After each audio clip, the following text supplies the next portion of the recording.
The Book of Common Wisdom and Universal Truth. Preface. Nobody is born with knowledge. We all start somewhere and must obtain it as we go along. It is important to keep your mind open to receiving wisdom from any source, as you can never truly know where or when you will find the catalyst that will bring you to realize a truth you are seeking, or may not have needed, but never known. Though it is important to note, you should not try to open your mind so much that your brain could fall out. If at any time you begin to feel overwhelmed or feel as though we have moved on too fast while reading this, I ask that you simply put it down and revisit where you left off at another time. Give yourself some time to rest and absorb the information provided here, as every word is intentional and meant to help paint a very detailed picture that is clear enough for any person to understand. This book is short, but the message contained within is complex and may require more than one read to fully comprehend and implement. Additionally, I ask that you keep in mind the purpose for this short book to exist. There are many sources who will tell you the right or proper way to be. Each person is uniquely different, with their own special set of gifts and curses. Those who seek to inform you of how you should be, I have come to find most often, present their teachings through a lens that is crafted and catered to allow you to see the world through their eyes. This in itself is not a bad thing if the lens is crafted with good intent, but even good intentions can lead to harmful or unwanted outcomes.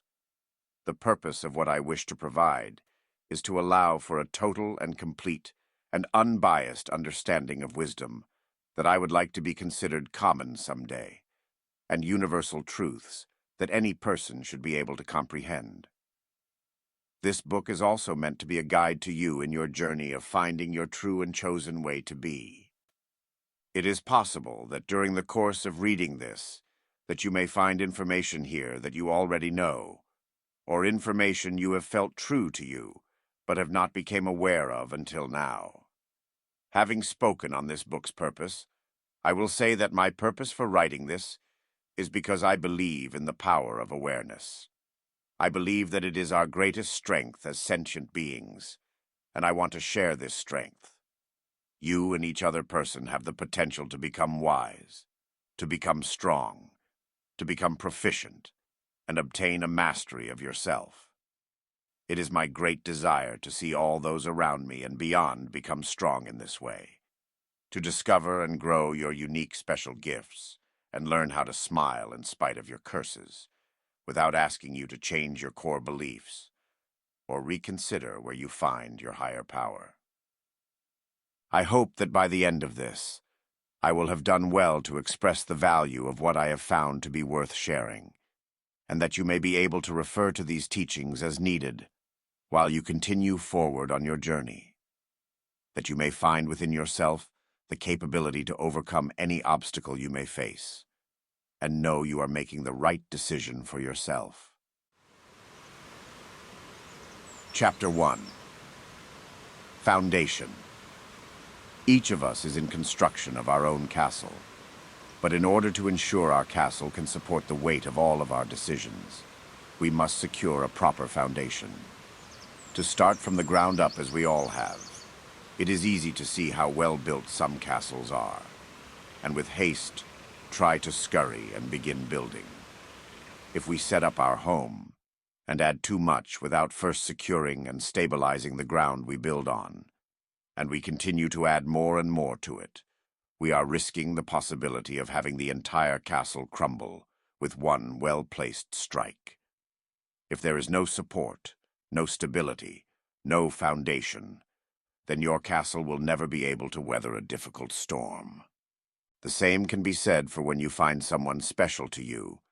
You must take your time and work together to build. Coordinate and compromise. If they build a large wing in an area you were not expecting, it can conflict with the designs you had in mind for how your castle should look. If you try to build too quickly, it can be exciting to see a large structure beginning to form, but without the support structure required to keep it tall, once the wind blows, it could easily be gone. So then these questions must be asked. How do I build a solid foundation? How will I know that it is strong? Where do I find the plans? How will I know if the additions being made by my chosen companion will fit with my blueprint?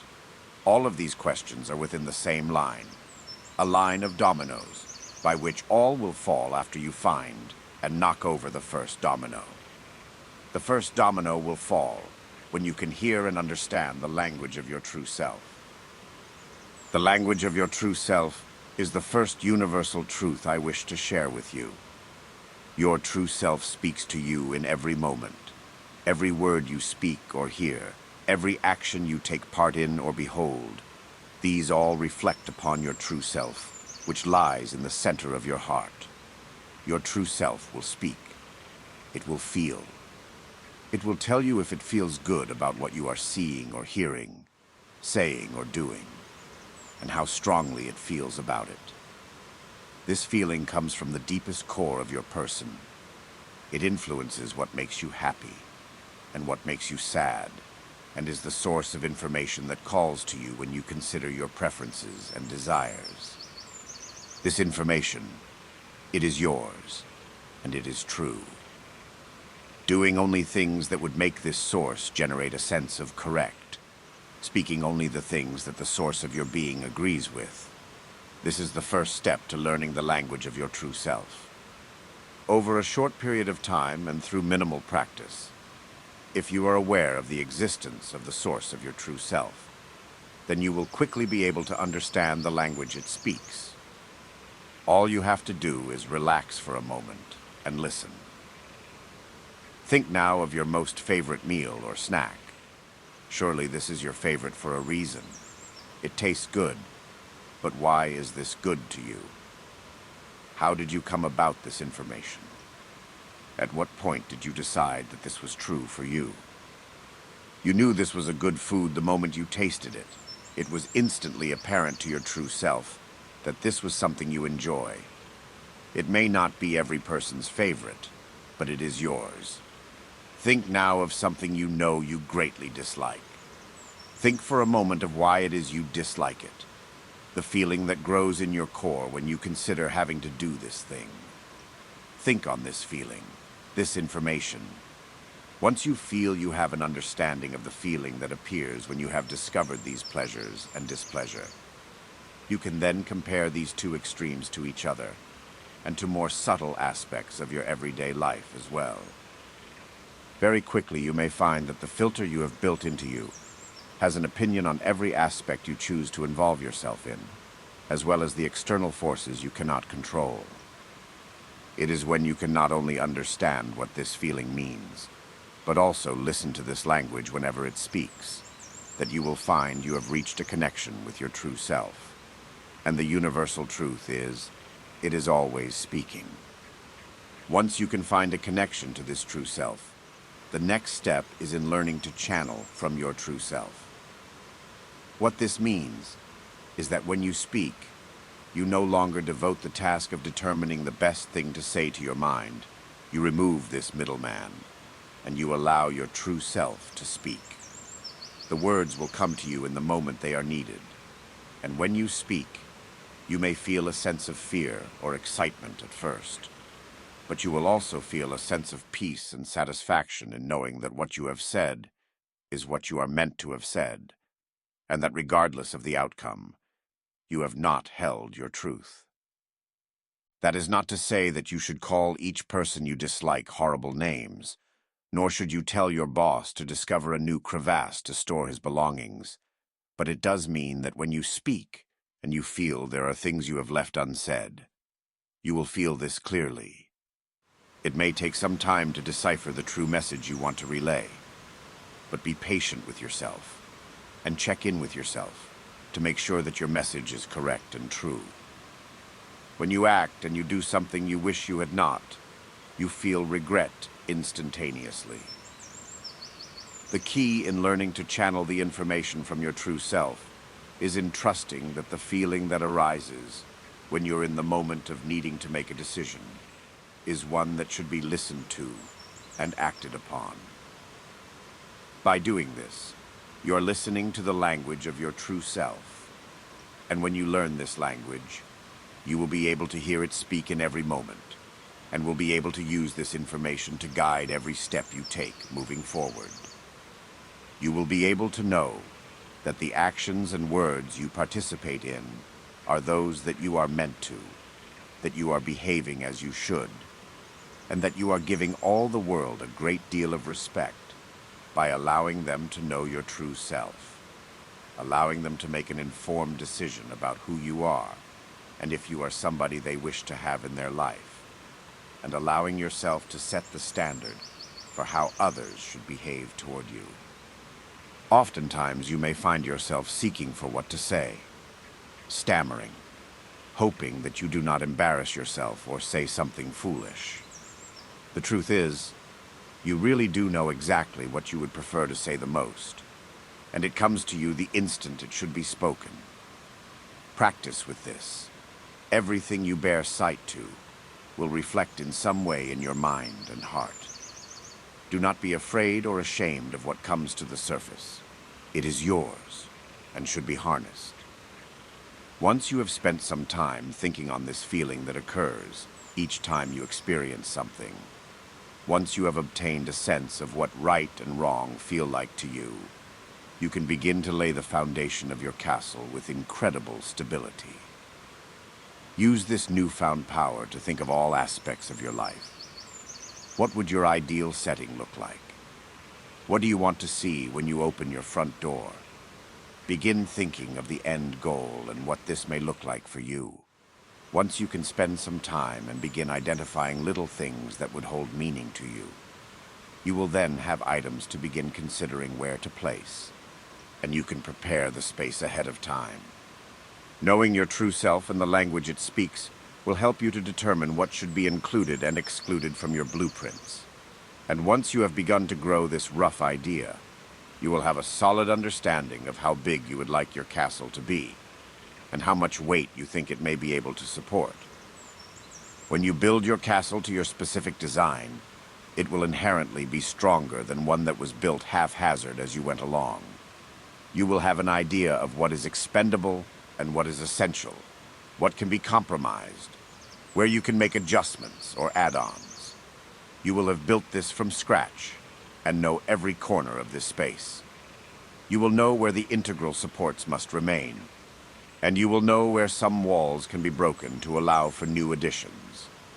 All of these dominoes will fall when you can learn the language of your true self, and you will have all the tools you need at your side to begin construction on your castle, as well as the ability to know what can and cannot give. Your foundation will be strong, and you will be able to take each step forward knowing how to determine for yourself what is right and what is wrong. But knowing is only half of the battle. Being aware of this language will only give you half of the answer. You need to provide the other half, act upon it, and bring the reality you wish for the most into being. This is why awareness is our greatest strength. Being aware may only solve half the problem for you, but that is an entire half of the problem that you no longer need to figure out.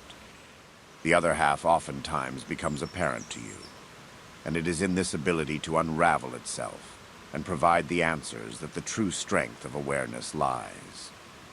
Half of almost every problem can be solved by simply having a proper understanding of the decision you are facing. And finding its answer requires only that you have an honest conversation with yourself and ask yourself how you feel about each decision. There is so much information being presented to you in every moment. If you look inside and listen to the echo that reflects when you ask, you will hear the truth being revealed to you. This truth will be able to guide you through every step and aspect of your journey as you move forward. Before you continue to the next section, I ask that you stop and take a moment to consider all that I have said so far, what it means to you, and take some moments to try to gain a sense of the language that your true self is trying to speak. Chapter 2. Walls. It may take some time to think and consider the hundreds of thousands of options we have available to us now and in the near future. But once you have obtained a working understanding of how to hear the language of your true self, you can begin to make plans and set the perimeter for your castle. Raise your walls in the areas you want them. Allow passage through the corridors you want to explore, and plant your pillars of stability, where the integrity of your structure is at its weakest. If you use your ability to communicate with your true self, it will tell you which wall must be strong, which can have flexibility, and allow for new growth or additions, which ones should be held firm now but replaced later, and it will tell you where the pillars that create the stability for your structure should go, and where your castle should be unwavering. Once you have an idea of the kind of interactions you want to have, the kind of sights you want to see, things you want to have around you, you can begin to set your walls and place boundaries to prevent anything that is not meant to be there from getting close enough to harm you or the structural integrity of your castle. Boundaries do not serve to prevent you from experiencing things.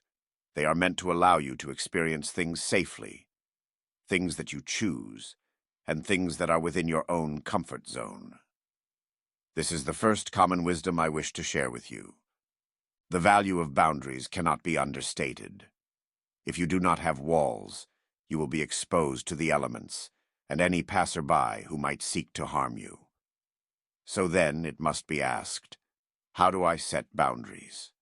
How do I enforce these boundaries? How will I know when it is okay for one to be crossed? Why do I need to raise these walls? They are required if you want to know who you can trust, who you should let within arm's reach or even closer, and who you should keep far away. They will help you know who is worth your time, and who is not willing to offer you common respect. They are what will protect you while you move through life and expand upon current relationships, meet new people, delve into new works, and harness your mastery of yourself. When you have spent some time considering how your true self feels, what you want the most, and what you like the least, it will be clear in your mind how you want to be treated. Setting boundaries for those close to you and those you interact with will help you in a multitude of ways. Once you know where to place these barriers, you need to decide which have flexibility and which are unwavering. But even in those that are unwavering, how to enforce these boundaries is incredibly important. When a boundary is approached and you can see it coming, say so. Explain your boundary, and give the person approaching the chance to make a willing decision to cross it and disrespect your wishes. If they make this willing and known decision, they only prove to you that they are not worth letting closer than beyond arm's reach.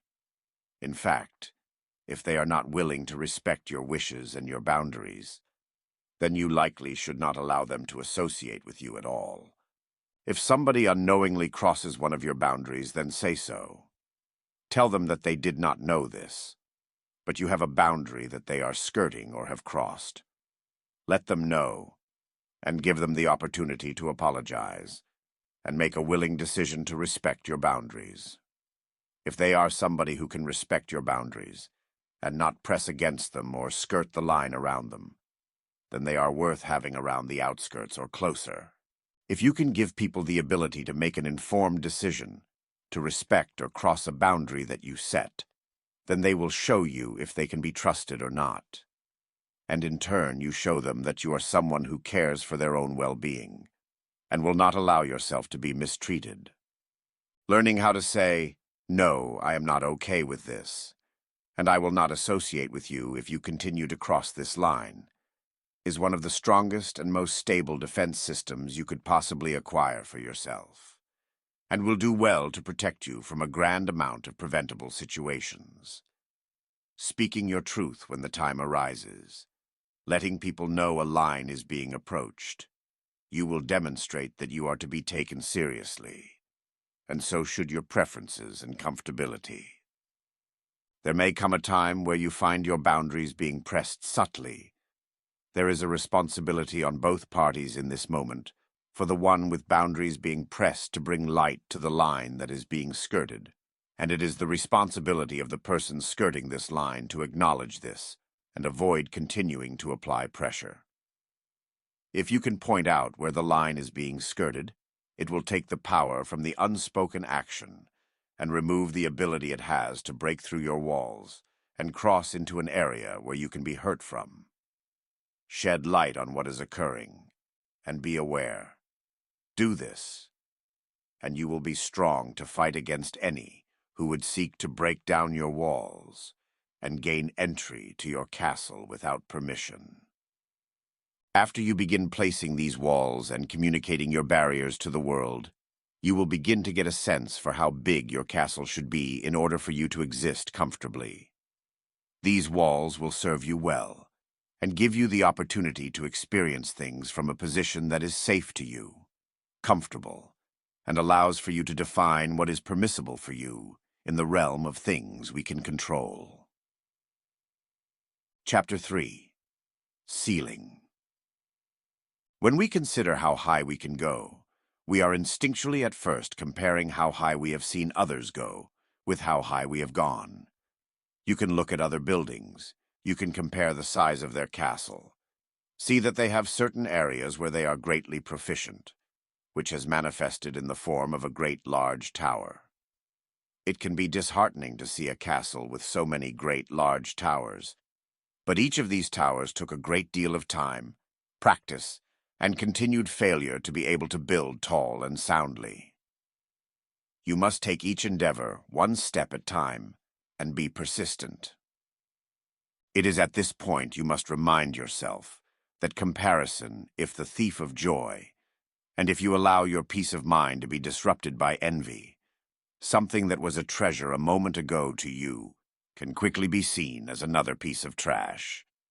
This is the next common wisdom I wish to share with you. So then it must be asked, how do we build our ceiling? How do we know how high to build? When can we begin construction on our great towers? When considering the height of your ceiling, it is easy to think that the heights others have achieved are the pinnacle of how high we can go, but often there are those out there who seek to test these limits. It is worth keeping certain areas of your castle under construction for this reason, and keeping yourself open to allowing for new and creative build ideas from those who pass by to visit, and from those you go to visit. If you feel you are building in the wrong area, it is okay to tear down a few bits and go back a few steps. Because you have done so well to set your foundation, and your true self continues to guide you as you go, you will never need to concern yourself with how this will work 10 steps down the line. Just keep your end goal in mind, and keep placing more stones as you build, and have trust in yourself that the guidance you hear from the center of your being will have your best interest in mind. It is also important to keep in mind that when you build your ceiling, you are in some capacity saying to yourself that you know where your limits are. You know how far you can push yourself without breaking, and you know how much further you should feasibly reach for if you were to attempt to try and raise this ceiling to a new height. Building this castle serves a great purpose. More than simply protecting yourself, you are working to define yourself, collect yourself in a form that you can present to anybody at any time you wish, have a place to offer to those in need of your time and help, and reflect upon the world the kind of earthly haven you would most prefer. Just because you place a ceiling, though, does not mean that it cannot be broken by you or others. Sometimes you will find yourself welcoming another in who will take you by surprise and help you to shatter this ceiling you have created and provide you a blueprint for a greater tower than you have been building on your own. This is why it is important to build your castle with flexibility and to continuously keep your mind open to receiving wisdom from any source. When you are trying to build a great tower and find proficiency in a chosen field, you will likely run into a great deal of competition and find that some fields have folks with very, very tall towers. You must first decide what class of tower you wish to build. A simple, jack-of-all-trades watchtower, an imposing and impressive monolith, or perhaps something in the middle that is a combination of your best ability and satisfaction with being greater than a humble watchtower. Comparison can very well be the thief of joy, very much so in this case, but it can also be used as a valuable tool to learn how others have built their towers, the steps they took, and the challenges they faced. If you were to reach a high of some of these other towers, then you would have as great a chance as any person to be able to build one a tiny bit bigger, if that was your goal. You also must not be afraid to fail. Building a great tower is the act of chasing proficiency, and proficiency can be obtained by anyone regardless of your unique gifts and curses. The only true difference between a master and a novice is that a master has failed more than a novice has tried. This is the next universal truth I wish to share with you. Failure is a great gift. It will teach us how to do better, show us where we went wrong, and what to avoid, what needs work, and where our structural integrity is at its weakest. We only need the perception required to see failure as the gift that it is. If you can learn from your mistakes and avoid repeating them through practice, time, and effort, you will find yourself becoming proficient at any endeavor you attempt. You cannot be disheartened when you fail. Think to yourself in each moment, each wrong step, what could you have done differently? What skills might you have been able to acquire that could help you to circumnavigate this hurdle? And if you do not know these answers, then seek guidance. Perspective is key, and even a random stranger could prove useful with their third-party outsider's perspective. It can even help you to find the biggest naysayers you know. Tell them your tactics and challenges, and ask them to explain the hurdles or point out flaws in your plans. Every potential roadblock, hurdle, and pothole you can foresee will increase your chances of success and increase your proficiency. Such is the power of awareness, and why I continue to state that it is our greatest strength. To be aware of your failures, the ones you have experienced, and the ones you have yet to face, will make you strong and prepare you against each identified upcoming challenge, and give you a base of information to work from if you come across new but slightly similar challenges. Chapter 4. Hearth. The hearth is the fire and heart of your home. When you have determined your foundation, begun construction of your walls, and found the height of your ceilings, it will be time to light this fire and signal to the world that you have a home, and they are welcome to visit you. Though there is no metal detector that exists for evils, or those who would seek to harm you given the chance, you do have in your disposal a set of very powerful tools that will allow you to determine for yourself who should be welcomed inside to sit by the fire you create. On its face, in an ideal world, we would want to welcome anybody in with open arms, to see each other man as your brother, and find a kindship in the experience of a living world. A kind heart with no measure is what each of us is born with, and over time through hardships, we are found to put a wall over certain aspects of ourselves for protection. These walls are good to have, but we should also consider that the people who made us place these walls in the first place are likely not the people who are standing in front of us, asking to be let into our castle. It is good to keep in mind your past experiences, but we should make our best effort not to hold the new people we meet under the same umbrella as those we have known in our past. Each person is uniquely different, and while there may be some crossover, you truly never know what is behind a door until you open it. It is important to give folks who have not wronged you the chance to start off fresh and make their own impressions. See which of your boundaries they can exist comfortably outside of, and which ones they seem to wander close to or press. The value of giving this fresh, clean chance cannot be understated. The appearance we give to ourselves and show to the world is often not reflective of the truth that lies in the center of our being. So then we must ask this question. How can we let go of the horrors we have experienced in our past and open our heart to giving a fresh chance to each person who deserves it? How can we bring ourselves to answer the door when someone we do not know comes to knock, and look at them without bias and without seeing your past that they had no part in? The key in how to open yourself in this way is to simply treat others the way you would want to be treated, and always know in your mind and heart that you yourself do not like to be treated poorly. Using the sentiment of selfishness and the desire to be treated well to guide you in how you should behave, selflessly, toward each other person. This is the next common wisdom I wish to share with you. In order to take each moment as it is, without bias, but also without forgetting the lessons you have learned that brought you here, you must drink a fresh glass of perspective. Each morning when you wake, you should take a moment and think about where you have been, where you are going, and where you are now. Consider the previous events and be thankful you are no longer experiencing them.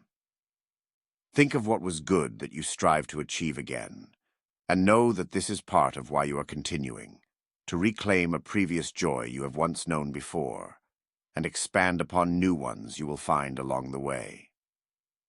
If you have known it once before, then you can know it once more.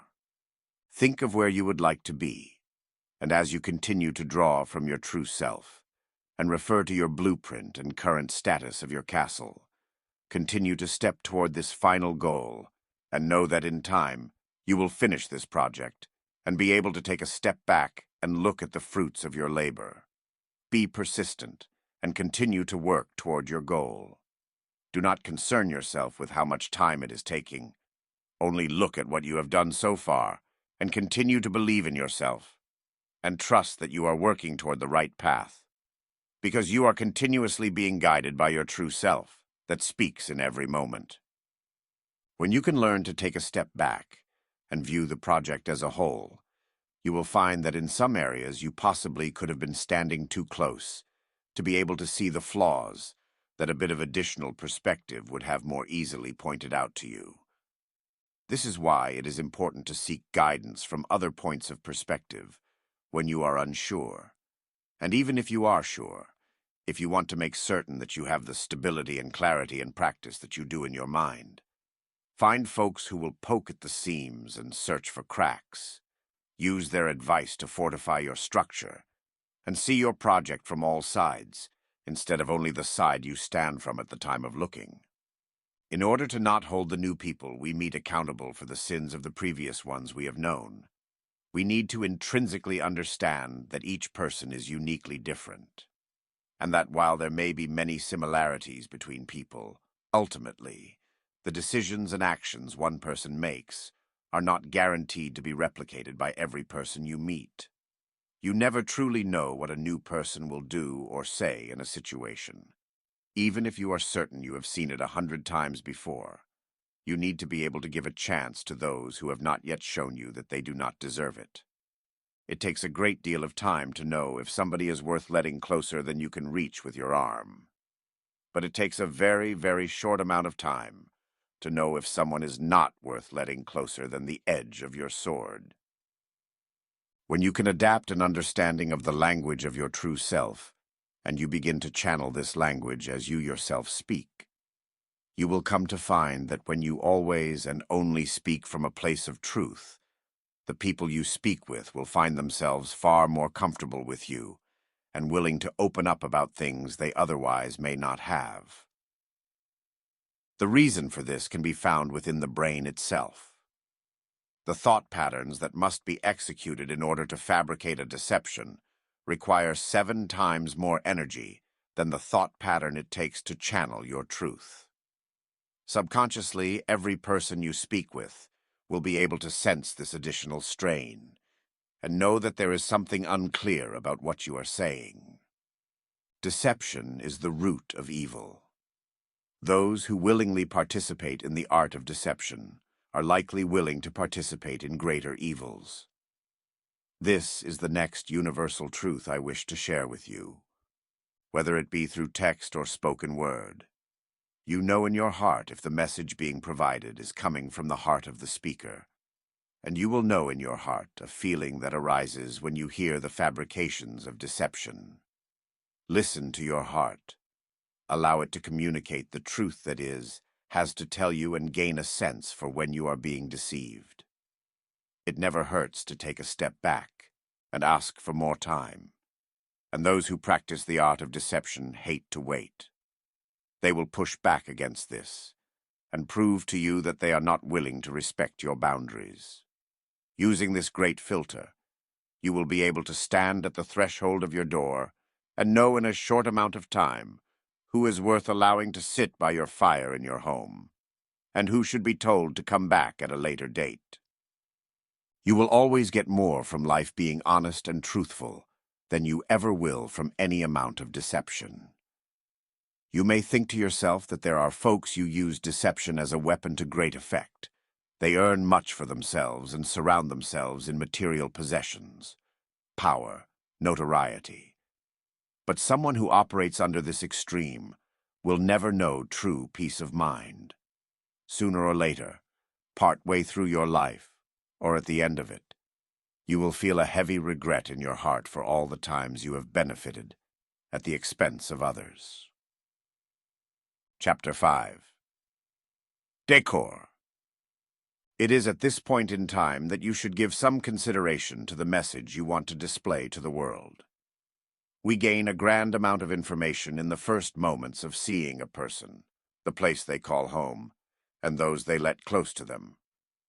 All of these things reflect upon us, and we can know the truth of how we feel about them.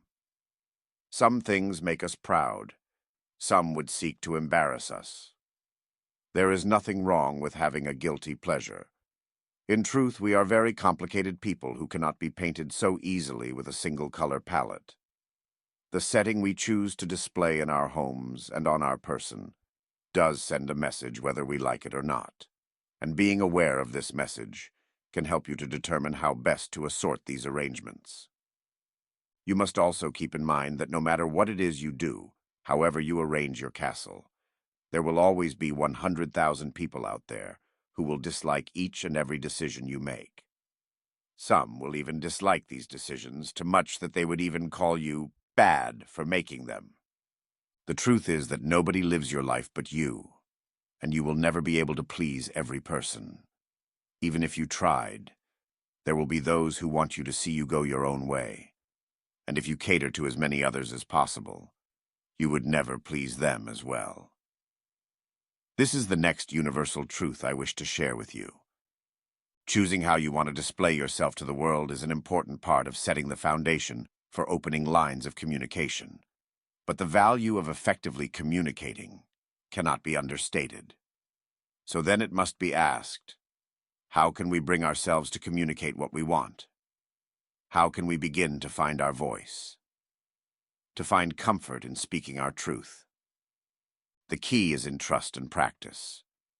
Trust that the voice you want to speak is the one that should be spoken, and practice speaking this with strangers you may never see again, and those you are most comfortable with, who you can trust to hold their judgment of you while you explore the inner sanctum of your mind.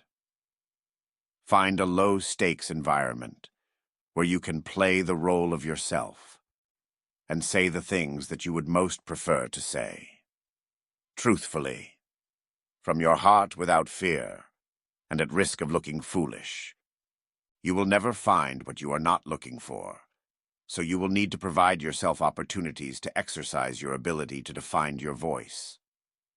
Take small steps and make small changes as you can. You will find that when you reach a point where you must act on a decision, oftentimes we will feel a greater amount of fear in our heart when the decision will have an important outcome, or when it means a great deal more to us. It is in these moments that we need to remind ourselves that within the heart of every great hero lives a small coward, and that the difference between a courageous person and a cowardly one is that a courageous person will act in spite of the fear that they feel, whereas a cowardly person will allow fear to be the roadblock that prevents them from acting. Because the journey you are on is so personal to you, by the time you think to begin working on obtaining a mastery of your voice, you should have a basic understanding of what you would like to say when these moments come. You would feel it inside of your chest as your heart beats, and you get closer and closer to being able to hearing it speak to you. It is in these moments you need to think to yourself and remind yourself that nobody will know how you feel if you do not tell them. It's easy to think that someone would be able to walk by you and ignore you and think that you have no troubles, when in truth, you may be very distressed. Some people are very capable of wearing a mask and hiding their truth in this way. When you feel this fear in the times when you would need to speak up, and you know it is time to speak, take this opportunity and speak your truth. If you feel that there is something left unsaid, then say that. Tell them you are not finished, and that you have more to say. You will surprise yourself with the outcome, and that oftentimes the outcomes we think will happen are not the truth of what happens when we open ourselves up in this way. When we can bring ourselves to speak the truth that comes into this moment, we display an act of heroic courage that your true self will thank you for. And when you do this often enough, you will find that it becomes easier and easier to do. It will always be difficult to some extent. Heroic courage does not mean you will not feel fear. It means you will still be able to act when you do at a time when it would be important to do so. Chapter 6. Counsel. You are only one person, and insight is a requirement for perspective. If you cannot open your mind to seeing something from a different angle, you will only see so much from your perspective. The trouble with this is that sometimes you wander a bit too close to your work to see the full scope of what it is you are doing, or where you are stuck. You will not be able to see the structure beginning to fail you from above, and you will not be able to see the easy and preventable challenges that are clear from the third party's perspective on the other side. Every person is uniquely different, and will be able to provide a different level of perspective to your situation. It is important that you try to include those in your private counsel, who you can turn to for guidance and perspective, who can not only agree with you at times, but also challenge you when you need to know if your plan is flawed. Having people you can turn to who can look at you and tell you where your plans are weak and where you can expect to find potholes and hurdles is a value that cannot be understated. Every perspective you can see your situation from will only add to your chance of success. But you do not want only naysayers. You also want people you can trust, who can listen to your difficult issues and help you without casting judgment. It can be hard to determine who you should let into your counsel, but your power to set boundaries and filter out those who should be trusted and those who should not be let close will help you to determine who can be turned to in your time of need. When we are considering who to turn to, there are a few things we must ask. How will I know who can bear the weight of my burden? How do I find people I can add to my counsel? How can I convince them to join this circle of mine? There is a universal truth to be told here, one that I've mentioned briefly earlier, that you never truly know what is behind a door until you open it. When you are meeting and getting to know somebody for the first time, you are reaching out from your side of the valley to theirs. You each throw a rope and begin to build a bridge together. Once you have put together the base structure of your bridge, you can finally meet and work together one step at a time, making it stronger. As time goes on and you share experiences, you find yourselves testing the strength of the bridge. Sometimes a heavier suitcase comes with your friend than they had previously. It is important to remember that when you are visiting another person, you do not bring more luggage than your bridge can carry. If you are consistently bringing over luggage that is always heavy and numerous, you should give consideration to which bridge you are crossing. and be sure that it is strong enough to carry this load. Oftentimes, you may find it hard not to open up to a stranger, and you may find yourself revealing more information than you intended to. If you struggle with this, just remember, you don't have to prevent yourself from ever opening up about your struggles. But make sure that your bridge that you are building is strong enough, and try not to put too much weight on a new bridge. The plans might have looked nice, but only time will tell if its integrity will hold. You could find a really beautiful bridge already built out in the middle of nowhere, but it's also possible that it can only support so much weight at a time, so you cannot judge the look of any bridge. If you were to look to those you know who have a great number of friends and council members and ask them, "How did you come to have so many friends?" They would likely tell you that if they have 100 friends, it is because they have met 1,000 people. This is not to say that so few are worth knowing, only that out of this large group of people, only so many were able to build a strong enough bridge to maintain the weight of each other's bags, and also enjoyed the decor of each other's castle. They sat together at their hearth, admired the height of each other's tower, and respected the perimeter of their walls. They worked together to build a stable foundation, by which each other will have their own permanent installment, and can visit any time. There is a simple answer to how to obtain and maintain a new member of your council. In order to have a friend, you have to be a friend. This is the next common wisdom I wish to share with you. You cannot simply take and give nothing in return. You need to be able to let those who need someone to lean on come to you, if you are ever to expect them to be able to be there when you need someone to lean on. If you are only taking from those close to you, they will soon have little for themselves or anyone else, and you will be preventing them from their journey. There is onus on them to uphold their boundaries, and at both ends there is a bridge that can be severed.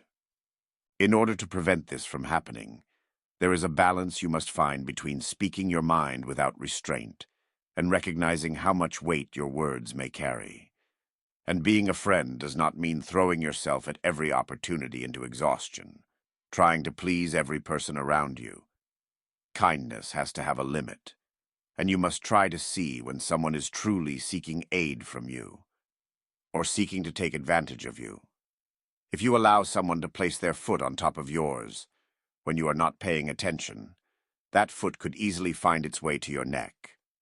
Pay attention to how much weight is making its way across your bridge, and when you start to feel overwhelmed, it is your duty to yourself to use your power of heroic courage to speak and say so. Chapter 7. Monarchy. As you sit upon the throne of your castle and first place your crown, it is important to know that you are on a journey just as everyone else is, and that no person began this journey with every aspect mapped and coursed, with all of the resources they need available to them. Our paths change as we continue forward, and there has never been a path before that has not seen some form of hurdle or roadblock that made them need to divert the course of their journey. While you continue to move forward, keep in mind that with every step you take, you will be learning, growing, and progressing on your path. That you will continuously improve upon your mastery of yourself, and that every situation will test your ability to stay true to what you feel in your heart you should do. This is where you sit and look upon your castle, take pride in your accomplishments, and know that the pinnacle of your being will always be here. Your castle may improve, and you may add to your riches and structure as you go forward. But in this space, the truth is that you are the master of your own universe, and only you can bring about the changes that you want to see in yourself and the world around you. You will decide in this space what kind of king or queen you wish to be, cruel or benevolent, tyrannical or just. If we remember all that we have heard thus far, the answer would be clear to us, that if we were to visit any other person, we would want to be treated with respect and dignity. It is upon this throne that you will contemplate the greatest decisions that you will face. But with the great filter within you, you will always know in your heart which outcome you would most prefer. The road to get there may not always be as clear, but every step you take forward will clear more of the fog ahead of you. When you reign over this space, every person you let through your doors becomes your responsibility. How they are able to behave to an extent while in this sacred space should be agreed upon before entering. Because this is your castle, you have the authority to say what is permissible here. You do not have to subject yourself to intolerant and brazen people who would seek to knock over your shelves and laugh at the face you make when they break your trust. Being a strong king or queen does not mean you need to rule with an iron fist either. In truth, the best thing you can do to create this space is to know yourself, know the kind of kingdom you want to live in, and vocalize this desire to those around you. Speak up when you see something is abhorrently out of line, and give praise and uplift those who help you move toward your goal of creating this palace of your own design. As your castle grows in time, so too will the traffic it sees. You may find yourself wealthy in a number of ways, but there is one way in which we are all wealthy, and it is this wealth that we must find a way to share if we are ever to truly grow our castle to impressive and commendable heights. Having an impressive castle will mean nothing if we do not have companions to share the space with, and the only people who will want to share your space with you are those who you can work to prove you can be a friend to. The best way to earn somebody's favor is to give to them without cost. Not material possessions, but something far more important. Your time is the most important and valuable gift you could ever give to a person, and to offer anything without cost is the greatest form of kindness, without expectation of any form of return. To operate under this extreme will slowly grow you into becoming a more benevolent person, and will do well to show those close to you that you care about them, and that you appreciate them being in this space. This is not to say that we all have an abundance of time to share. Oftentimes we will find that 60% of every day is devoted to things we did not choose, or would prefer not to do. There is really very little time that we have to decide what to do with and how to share it. Even less if we consider that we only have a limited amount of time to share to begin with. We need to keep in mind that just because we have not heard from somebody in a while does not mean they truly mean to ignore us. Oftentimes, people will find that when they have only 40% of their time available, it's hard to fit in all of the friends they have met along the way, when they also have to consider fitting in, exploring their own passions and desires, as well trying to find time for their family and closest loved ones. The hard truth here is that we are spoiled for choice, and more often than not, the most dire situations take our attention and leave us with little room to choose among the sea of options. When you take this seat and you look over all that you own, consider what you can spare, how strong your foundation is, how much work you have done, and how much left you have to do. Do not feel overwhelmed by the size and scope of your ideals. Continue to place down one block at a time, and know that nobody who has a very large castle has built it overnight. Drink a fresh glass of perspective, and know that you have done so well to get this far. Chapter 8. Connection. There will be a natural inclination to want to read this book through to the end, before giving yourself time to fully digest and process each message. I would implore you to please revisit each and every topic at least once more. Go slowly and be sure you are comfortable with saying truthfully that you understand each and every domino that I have tried to bring your awareness to before moving on to the next one. Allow them to fall and watch this process. See them branch out and connect to each other. Once you can knock over this first domino, all others will fall after in this line. This universal truth has already been shared with you, but it is in this moment that it must be expressed again. This is why I have not spoken much on specific situations, or those that would be very nuanced and pertain only to you, because being aware of these essential starting points that I have covered will help you to overcome almost every obstacle you will find yourself facing on your personal journey.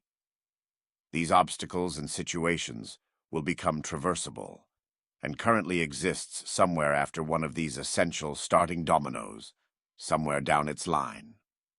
My purpose for seeking wisdom was so that I could find the root source of as many of these issues as possible. Considering all of the issues I have faced, and of issues others have faced as well, who have spoken with me, once I have felt I could speak on the root of all of these, it became time to share my collection of wisdom that was once rare to me but is now common, and universal truths I have come to understand that apply to all beings without exception. I can only show you the first domino, but knowing where it is makes the task of pushing it over easier. Half of this job is done for you simply by being aware, and it is for this reason that I say that awareness is our greatest strength. There are no more questions I would ask on your behalf. At this point, your primary focus should be on internalizing the lessons I have expressed to you, and use this space to begin asking yourself these specific and nuanced questions.